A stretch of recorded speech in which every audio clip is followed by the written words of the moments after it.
જય अन्नपूर्णा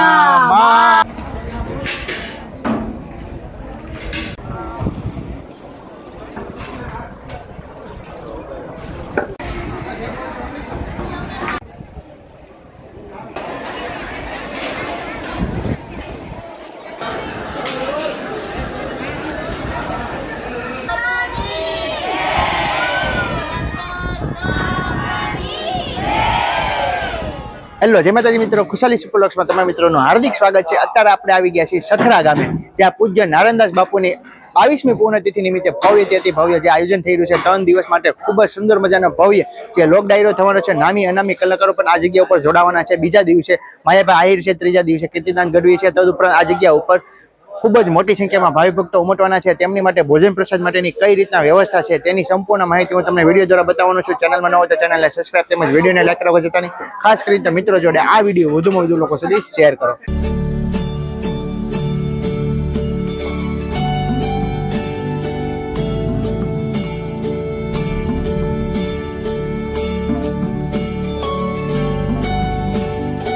ખૂબ જ વિશાળ પંડાલની અંદર જ્યાં ભવ્ય લાખો માણસોની રસોઈ બની રહી છે। તમે અહીંથી નજર નાખો ને તો જ્યાં જોવો ત્યાં સ્વયંસેવકો જે પોતપોતાનું જે સેવા બજાવી રહ્યા છે। આપણે શરૂઆતમાં જોવા જઈએ ને તો લાખો માણસોની જે આ જગ્યા ઉપર ગરમા ગરમ લાઈવ દાળ બની રહી છે।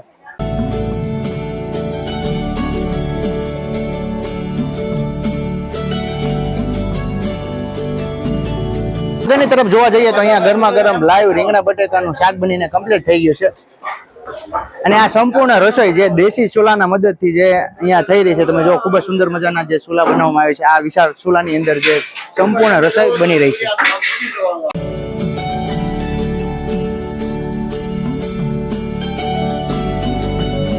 આગળની તરફ જોવા જઈએ તો અહીંયા લાઈવ ગરમા ગરમ દાદા ભાત બનાવી રહ્યા છે। बोलो नारायणदास પાણી જય મિત્રો। આગળની તરફ જોવા જઈએ તો અહીંયા ભાત બનીને કમ્પ્લીટ થઈ ગયા છે। હવે તેમને કાઉન્ટર સુધી લઈ જવામાં આવી રહ્યા છે।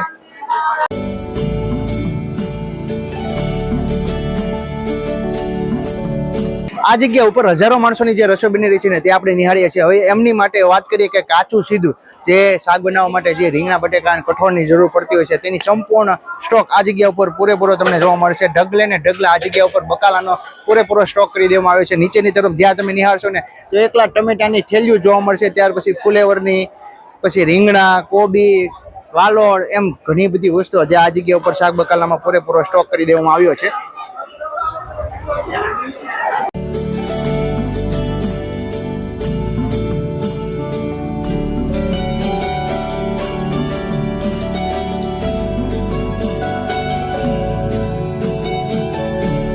બકાલાનો સ્ટોક નિહાળીને હવે આપણે જઈ રહ્યા છીએ આગળની તરફ। અહીંયા ઘણા બધા ભાઈઓ દ્વારા, સ્વયંસેવકો દ્વારા જે બટેકાનું કટિંગ થઈ રહ્યું છે। અહીંયા બધા અલગ અલગ જે ભાવિ ભક્તો અલગ અલગ ગામેથી સેવા આપવા આવી રહ્યા છે। હવે અહીંયા જે ભાવિ ભક્તોને જે સલાડની વાત કરીએ તો અહીંયા જે ટમેટા અને મૂળાનો જે સલાડ આપવામાં આવી રહ્યું છે તેમનું સરસ મજાનું આ જગ્યા ઉપર કટિંગ થઈને રાખવામાં આવેલું છે। આગળની તરફ પણ આપણે જોઈએ તો દાદા અને જે અલગ અલગ કટિંગ કરી રહ્યા છે।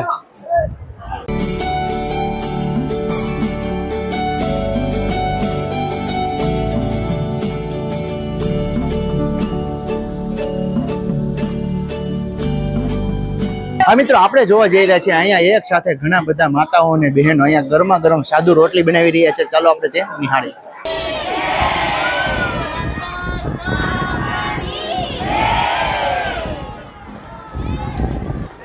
મિત્રો ઘણા બધા માતાઓ અને બહેનો એક સાથે જે સાદુ રોટલી બનાવી રહ્યા છે તેમનો લોટ બાંધવા માટે જે આ મશીનનો ઉપયોગ કરવામાં આવે છે। ત્યાર પછી મશીનમાં લોટ બંધાઈ જાય ને ત્યાર પછી આ માતા દ્વારા સરસ મજાના ગોળિયા પાડવામાં આવે છે। ત્યાર પછી અહીંયા ઘણા બધા માતાઓ અને બહેનો રોટલી બની રહ્યા છે। ત્યાર પછી અમે સાદુ રોટલી બની રહી છે।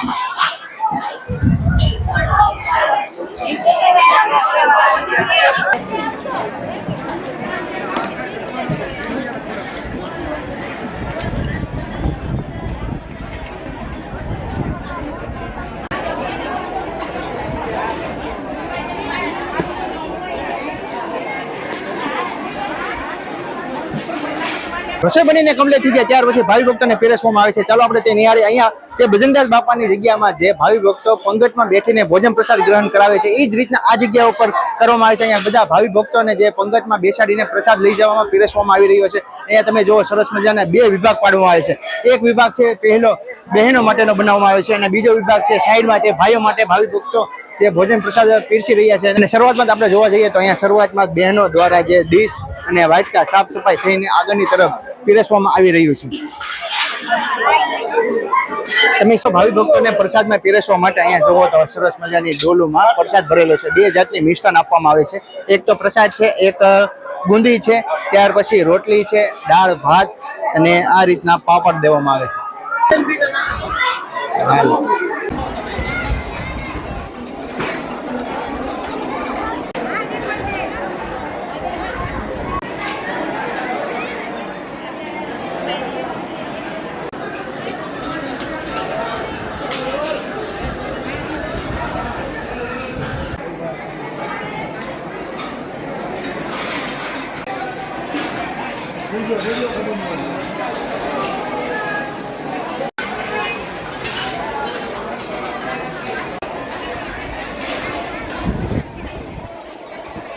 હું છું રાજભા ગોહિલ. અમારા સેવક મિત્ર રણછોડ શેઠ, મારા સેવક મિત્ર સુરતવાળા અને આમ વાઘનગર બાજુમાં દિનેશભાઈ. અમે અમારી આ 22મી પૂર્ણ ગુરુ તિથિ છે 22મી, અને આ 22મી તિથિ ઉજવીએ છીએ. અને અહીંયા સાથે બાપુ ખોડિયારમાં બેસાડી અને બાપુએ ખોડિયારમાંની પૂજા કરી, આરતી કરી અને સૂર્ય તપસ્યા 22મી પૂર્ણ તિથિ ઉજવાય છે. બાકી અમે 10-15 વર્ષ બાપુ સાથે રહ્યા છીએ. બાપુની સેવા કરવાનો મોકો મળ્યો છે. અને આજે 3 દિવસનો ઉત્સવ હોય અમારો. દર છઠ, સાતમ અને આઠમ વસંત પંચમીની મા મહિનાની આવે ત્યારે અમારા બાપુની તિથિ આવે છે. 22મી પૂર્ણ તિથિએ લાખો શ્રદ્ધાળુઓ, હજારો શ્રદ્ધાળુઓ જમશે, પ્રસાદ લે. અને અહીંયા અમદાવાદ, સુરત બધા સેવકો આવી અને 3 દિવસ અમે ઉત્સવ ઉજવીએ છીએ. બસ આ જગ્યા ઉપર 3 દિવસ માટે ડાયરો યોજાઈ રહ્યો છે. 3 દિવસ સંતવાણી હોય. એમના કલાકાર 3 દિવસ 4 અલગ છે. શૈલેષ મહારાજ છે, અરવિંદ બાપુ છે, 2 બહેનું છે, પછી બી કાલે છે, માયાભાઈ આહિર છે, પૂનમબેન ગોંડલિયા છે, નાનો ડેરો દેવરાજ ગઢવી છે, પછી માયાભાઈ આહિર છે. અને 3જા દિવસે કીર્તિદાનભાઈ છે, પોપટભાઈ માલધારી છે, ભગવતીબેન ગોસ્વામી છે અને સાગરદાન ગઢવી છે. એવી રીતે અમે 3 દિવસે અને 3 દિવસનું ટેસ્ટ સંચાલક અમારે જીલુદાનભાઈ ગઢવી કરે છે.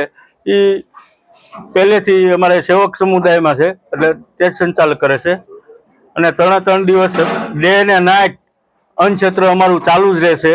બાપુ જીવતા તો અન્નક્ષેત્ર ચાલુ હતું અને 22 વર્ષથી બાપુના પ્રતાપે એક પણ દિવસ અમારે અન્નક્ષેત્ર ચાલુ નથી. એ કોરોના કાળમાં અહીંયા નહોતું ચાલુ, પણ અમે ગામડે ફરતા 30 ગામડામાં અમારી બાપુની સેવકોની રિક્ષાઓ લઈને અને અન્નક્ષેત્ર ગામડે અમે પહોંચાડ્યું છે. બસ એવી અમારી ખાખી બાપુની દયા છે. મિત્રો આ તો ભવ્ય અન્નક્ષેત્રનો વિડીયો. તમને મારો વિડીયો ગમે તો લાઈક કરજો, શેર કરજો અને કમેન્ટમાં જય ખાખી બાપુ લખવાનું ભૂલતા નહીં. ચાલો મળીએ નવા લોક સાથે. જય માતાજી, જય શ્રી કૃષ્ણ. બોલે નારાયણદાસ બાપાની જય.